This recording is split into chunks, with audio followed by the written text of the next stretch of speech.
ಸರ್ಕಾರದ ಗ್ಯಾರಂಟಿ ಯೋಜನೆಗಳು ಕೇವಲ ಉಚಿತ ಭಾಗ್ಯಗಳಿಗಲ್ಲ, ಅವು ಬಡವರ ಬದುಕಿಗೆ ಆಸರೆಯಾಗಬಲ್ಲವು ಎಂಬುದಕ್ಕೆ ವಿಜಯನಗರ ಜಿಲ್ಲೆಯಲ್ಲಿ ಒಂದು ಜೀವಂತ ಉದಾಹರಣೆ ಸಿಕ್ಕಿದೆ. ಪ್ರತಿ ತಿಂಗಳು ಬರ್ತಿದ್ದ ಗೃಹಲಕ್ಷ್ಮಿಯ 2,000 ರೂಪಾಯಿಗಳನ್ನ ವ್ಯರ್ಥ ಮಾಡದ ಮಹಿಳೆಯೊಬ್ಬರು ಇಂದು ತನ್ನದೇ ಆದ ಪುಟ್ಟ ಉದ್ಯಮದ ಮಾಲೀಕಳಾಗಿದ್ದಾಳೆ.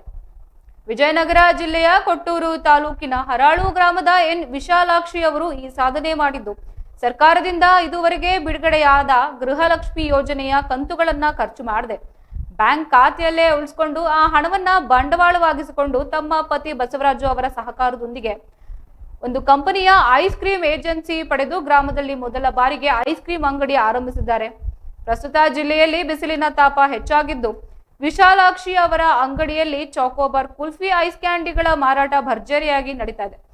ಗ್ರಾಮದ ಮಕ್ಕಳು ಮತ್ತು ಯುವಕರು ಮುಗಿಬಿದ್ದು ಐಸ್ ಕ್ರೀಮ್ ಸವಿತಾ ಇದ್ರೆ, ಒಂದು ಕಾಲದಲ್ಲಿ ಕೂಲಿ ಕೆಲಸ ಮಾಡ್ತಿದ್ದ ಮಹಿಳೆ ಇಂದು ಉದ್ಯಮಿಯಾಗಿ ಗ್ರಾಮದ ಗಮನ ಸೆಳೆತಾ ಇರೋದು ಈ ಆರ್ಥಿಕ ಸ್ವಾವಲಂಬನೆಯ ಕಾರಣವಾದ ಮುಖ್ಯಮಂತ್ರಿ ಸಿದ್ದರಾಮಯ್ಯ ಅವರಿಗೆ ವಿಶಾಲಾಕ್ಷಿ ಅವರು ತುಂಬು ಹೃದಯದ ಧನ್ಯವಾದಗಳನ್ನ ಸಲ್ಲಿಸಿದ್ದಾರೆ. ಉಚಿತ ಭಾಗ್ಯ ನಮ್ಮ ಬದುಕಿಗೆ ವರದಾನವಾಗಿದೆ, ಬಡವರ ಬದುಕು ಹಸನು ಮಾಡಿದ್ದಾರೆ, ಸಿಎಂ ಹೊಟ್ಟೆ ನೂರ್ಕಾಲ ತಣ್ಣಗಿರ್ಲಿ ಎಂದು ಹಾರೈಸಿದ್ದಾರೆ.